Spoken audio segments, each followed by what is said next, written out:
Please welcome the Democratic nominee for Vice President, Governor Tim Walz.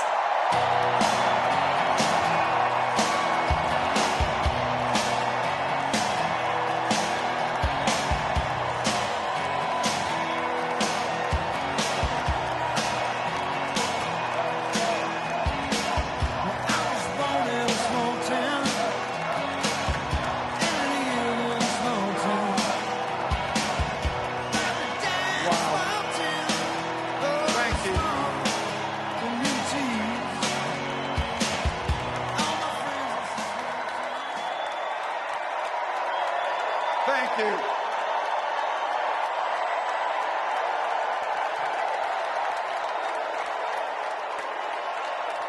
Thank you.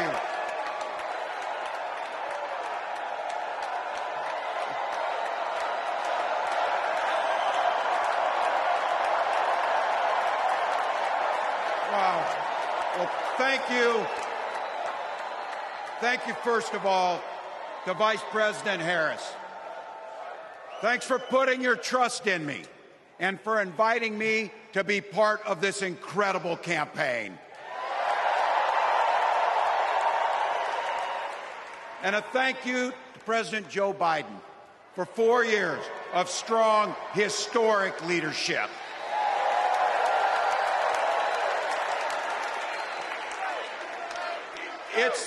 It's the honor of my life to accept your nomination for Vice President of the United States.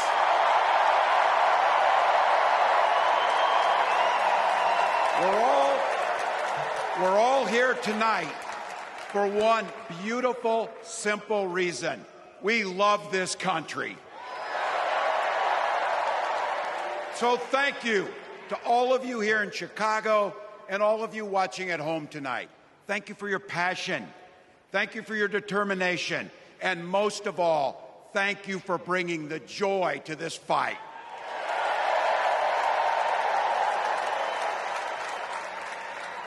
Now, I grew up in Butte, Nebraska, a town of 400 people. I had 24 kids in my high school class, and none of them went to Yale. But I'll tell you what, growing up in a small town like that, you learn how to take care of each other. That family down the road, they may not think like you do. They may not pray like you do. They may not love like you do. But they're your neighbors. And you look out for them, and they look out for you.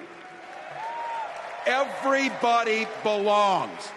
And everybody has a responsibility to contribute. For me, it was serving in the Army National Guard. I joined up 2 days after my 17th birthday, and I proudly wore our nation's uniform for 24 years. My dad, a Korean War-era Army veteran, died of lung cancer a couple years later. He left behind a mountain of medical debt. Thank God for Social Security survivor benefits. And thank God for the GI Bill that allowed my dad and me to go to college, and millions of other Americans. Eventually, like the rest of my family, I fell in love with teaching. Three out of 4 of us married teachers. I wound up teaching social studies and coaching football at Mankato West High School. Go Scarlets! We ran a 44 defense. We played through to the whistle on every single play, and we even won a state championship. Never closed the yearbook, people. But it was those players and my students who inspired me to run for Congress. They saw in me what I had hoped to instill in them, a commitment to the common good, an understanding that we're all in this together. and the belief that a single person can make a real difference for their neighbors.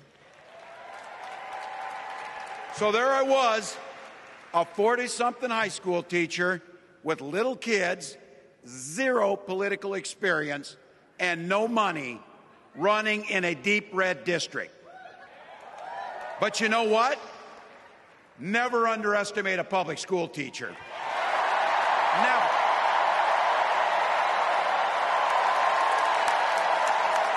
I represented my neighbors in Congress for 12 years, and I learned an awful lot. I learned how to work across the aisle on issues like growing the rural economies and taking care of veterans. And I learned how to compromise without compromising my values. Then I came back to serve as governor, and we got right to work, making a difference in our neighbors' lives. We cut taxes for the middle class. We passed paid family and medical leave. We invested in fighting crime and affordable housing. We cut the cost of prescription drugs and helped people escape the kind of medical debt that nearly sank my family. And we made sure that every kid in our state gets breakfast and lunch every day. So while other states were banning books from their schools, we were banishing hunger from ours.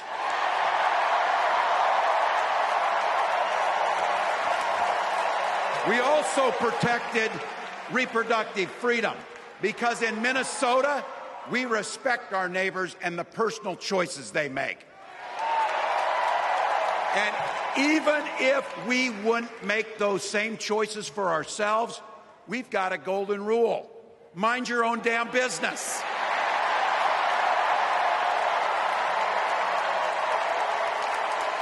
And that includes IVF and fertility treatments. And this is personal for Gwen and I. If you've never experienced the hell that is infertility, I guarantee you, you know somebody who has. And I can remember praying each night for a phone call. The pit in your stomach when the phone would ring, and the absolute agony when we heard the treatments hadn't worked. It took Gwen and I years, but we had access to fertility treatments. And when our daughter was born, we named her Hope. Hope, Gus, and Gwen, you are my entire world, and I love you.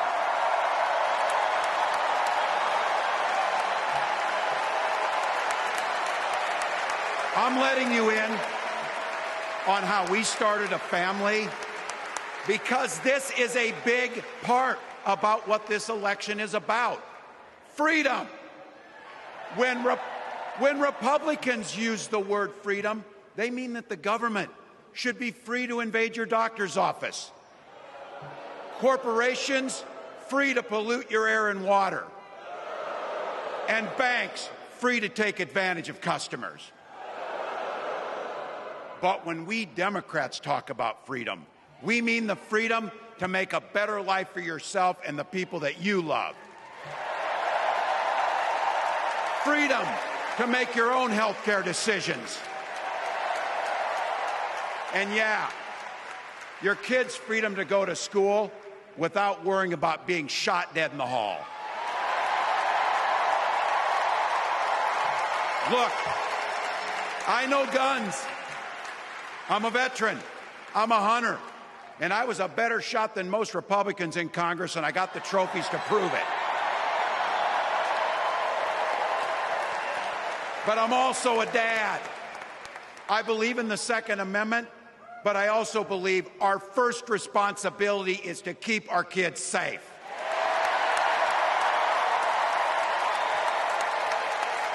That's what this is all about. The responsibility we have to our kids, to each other, and to the future that we're building together, in which everyone is free to build the kind of life they want. But not everyone has that same sense of responsibility. Some folks just don't understand what it takes to be a good neighbor. Take Donald Trump and J.D. Vance. Their Project 2025 will make things much, much harder for people who are just trying to live their lives. They spent a lot of time pretending they know nothing about this. But look, I coached high school football long enough to know, and trust me on this, when somebody takes the time to draw up a playbook, they're going to use it.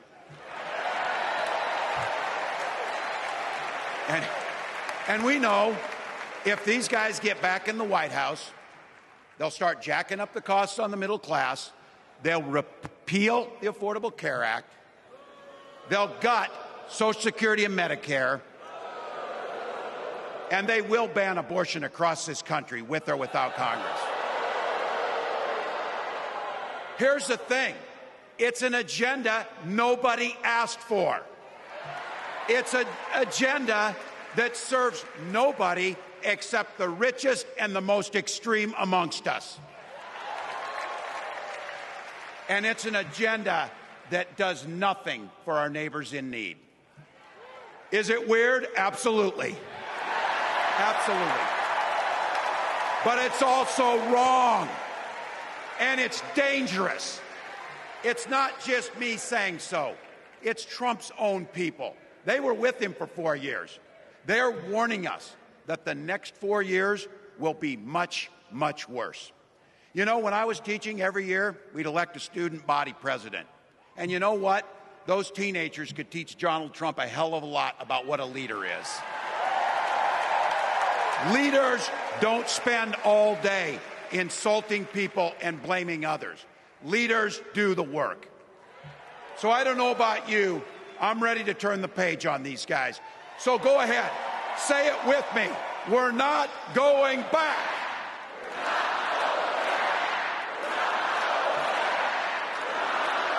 We've got something better to offer the American people. It starts with our candidate, Kamala Harris. From her first day as a prosecutor, as a district attorney, as an attorney general, as a United States senator, and then our vice president, she's fought on the side of the American people. She's taken on the predators and fraudsters. She's taken down the transnational gangs, and she stood up to powerful corporate interests. She has never hesitated to reach across that aisle if it meant improving your lives. And she's always done it with energy, with passion, and with joy. Folks, we've got a chance to make Kamala Harris the next president of the United States.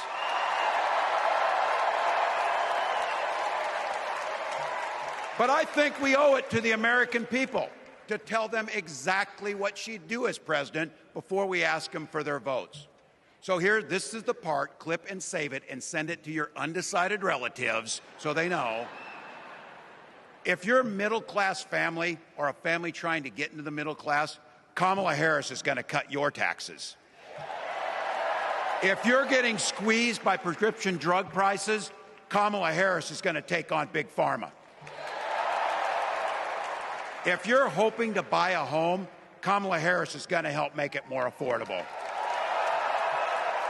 And no matter who you are, Kamala Harris is going to stand up and fight for your freedom to live the life that you want to lead. Because that's what we want for ourselves, and it's what we want for our neighbors. You know, you might not know it, but I haven't given a lot of big speeches like this. But I have given a lot of pep talks. So let me finish with this, team. It's the fourth quarter. We're down a field goal, but we're on offense and we've got the ball. We're driving down the field. And boy, do we have the right team. Kamala Harris is tough.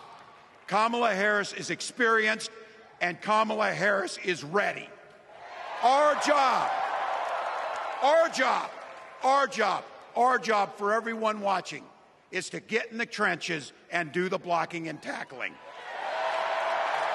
1 inch at a time, 1 yard at a time, 1 phone call at a time, 1 door knock at a time, 1 $5 donation at a time. Look, we got 76 days. That's nothing. There'll be time to sleep when you're dead. We're going to leave it on the field. That's how we'll keep moving forward. That's how we'll turn the page on Donald Trump. That's how we'll build a country where workers come first. Health care and housing are human rights. And the government stays the hell out of your bedroom.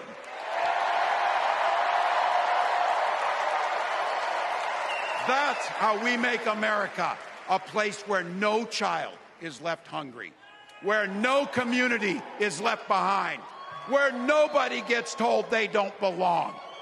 That's how we're going to fight. And as the next president of the United States always says, when we fight, when we fight, when we fight, thank you. God bless.